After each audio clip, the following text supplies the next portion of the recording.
বন্ধুরা, ফাল্গুনির রান্নাঘরে আপনাদের সবাইকে স্বাগত। আবারও চলে এলাম আপনাদের কাছে অন্য এক রেসিপি নিয়ে। তো আজকে আপনারা দাদাভাই বাজার থেকে পাবদা মাছ নিয়ে এসছে। এই পাবদা মাছেরই বড়ি দিয়ে আলু দিয়ে ঝোল বানাবো। তো ঝোলটা আমি কিভাবে বানাবো আপনারা ভিডিওটা প্রথম থেকে শেষ অবধি পুরো দেখতে থাকুন আর আমার সাথে থাকুন। আঁচটাও খুব ভালোভাবে উঠে গেছে, কড়াইটা বসিয়ে দেবো উঠোনে। গরমটা তো খুবই পড়েছে বন্ধুরা, আপনারা তো সবাই জানেনই। তো এই গরমের জন্যই পাবদা মাছের পাতলা ঝোলই বানাবো। তো পাবদা মাছের ওই জন্য ঝাল বানাচ্ছি না। তো পাবদা মাছটা এখন আমি লবণ হলুদ মাখিয়ে নেব। ওইদিকে কড়াইটা গরম হতে হতে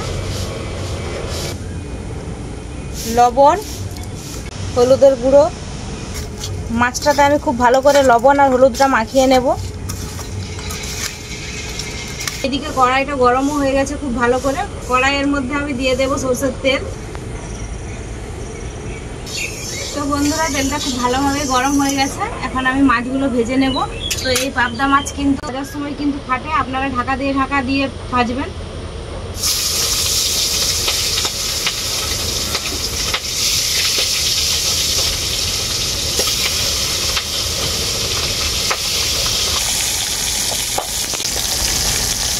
তো মাছটার এক পিঠটা ভালো করে ভাজা হয়ে গেছে, আরেক পিঠটা পাল্টে নেব। আমি তো কড়াইতে মাছগুলো দেওয়ার পরে কড়াইয়ের সামনে থেকে সরে গেছিলাম।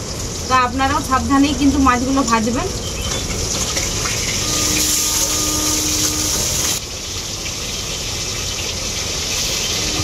মাছগুলো পাল্টে পাল্টে দু পিঠটাই আমি খুব ভালো করে ভেজে নিয়েছি, এখন তুলে নেব।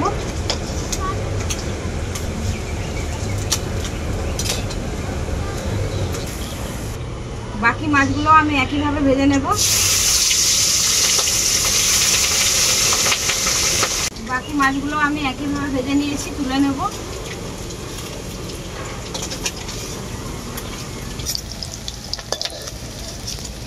আমি এখানে বড়ি নিয়ে নিয়েছি, বড়িগুলো ভেজে নেব।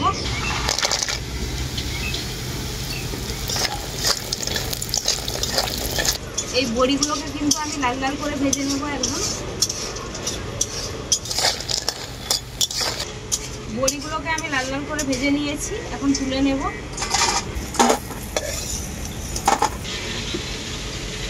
এই তেলের মধ্যে দিয়ে দেব কালো জিরে আর দেবো কেটে রাখা পেঁয়াজ। পেঁয়াজটাকে আমি হালকা করে ভেজে নেব।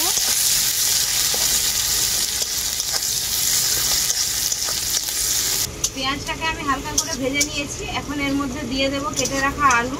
আলুগুলো কিন্তু আমি লম্বা লম্বা সাইজ করে কেটে নিয়েছি।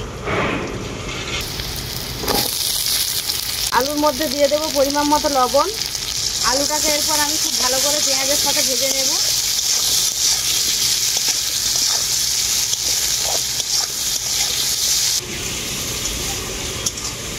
আলুটা আমি পেঁয়াজের সাথে খুব ভালো করে ভেজে নিলাম। এখন আমি দিয়ে দেব এর মধ্যে আদা আর রসুন বাটা। আদা রসুন কিন্তু আমি একদম অল্প অল্প করে বেটে নিয়েছি।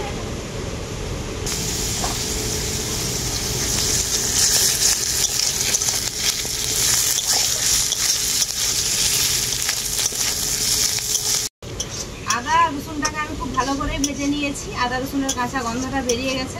এখন আমি এর মধ্যে দিয়ে দেব জিরে বাটা। তো আমি জিরে বাটা দিয়েই বানাচ্ছি, আপনারা চাইলে জিরে গুঁড়ো দিয়েও বানাতে পারেন। জিরে বাটাটাকে আমি খুব ভালো করে আলুর সাথে নাড়াচাড়া করে নেব। জিরে বাটাটা দিয়ে আলুগুলোকে আমি খুব ভালো করে কষিয়ে নিয়েছি। এখন এর মধ্যে দিয়ে দেব অল্প একটু লঙ্কার গুঁড়ো আর দেবো হলুদের গুঁড়ো। মশলাটা ভালোভাবে কষানোর জন্য অল্প একটু জল দিয়ে দেবো।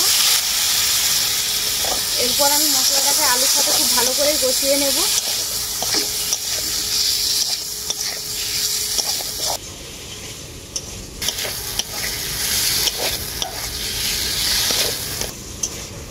মশলাটা আমার খুব ভালো করে কষানো হয়ে গেছে, এখন এর মধ্যে দিয়ে দেবো আমি পরিমাণ মতো জল ঝোল করার জন্য।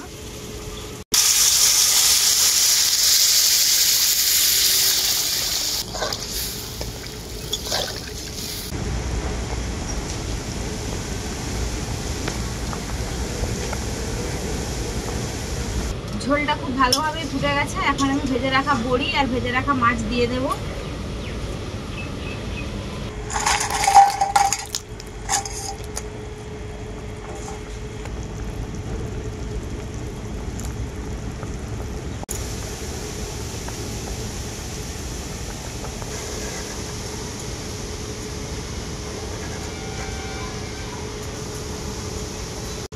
ভেজে রাখা মাছ আর ভেজে রাখা বড়ি দেওয়ার পর ঝোলটা আমি আবারও খুব ভালো করে ফুটিয়ে নেব।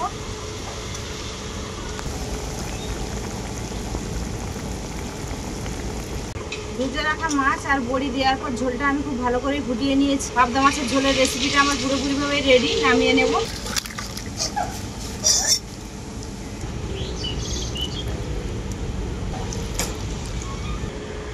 এই গরম গরম ভাতের সাথে কিন্তু এইরকম গরম কাটে পাতলা ঝোল খেতে কিন্তু হেভি লাগে। কি রে, ঝোলটা কেমন লাগছে খেতে? ভালো লাগে। আর মাছটা যে খেলি, মাছটা কেমন? মাছটা অসাধারণ হয়েছে। তো বন্ধুরা, আপনারা তো দেখলেনই কীভাবে আমি পাবদা মাছের ঝোলটা রান্না করলাম। এই গরমের দিনে কিন্তু একদমই অল্প তেল মশলাই রান্না করেছি। তো আপনারাও এইভাবে রান্নাটা করে নেবেন। তো আজকে পাবদা মাছের ঝোলের এই রেসিপিটা কেমন হয়েছে আমাকে কমেন্ট করে অবশ্যই জানাবেন। আর গরম তো প্রচুরই পড়েছে, এই গরমে কিন্তু আপনারা সবাই বেশি বেশি করে জল খাবেন আর ফল খাবেন। যদি আজকের ভিডিও ভালো লেগে থাকে, লাইক, শেয়ার, কমেন্ট, সাবস্ক্রাইব অবশ্যই করে দেবেন। প্রত্যেক দিনের মতো আজকেও বলছি, আপনারা ভালো থাকবেন, সুস্থ থাকবেন, নিজেদের খেয়াল রাখবেন। আবার দেখা হবে পরবর্তী ভিডিওতে নতুন কোনো রেসিপি।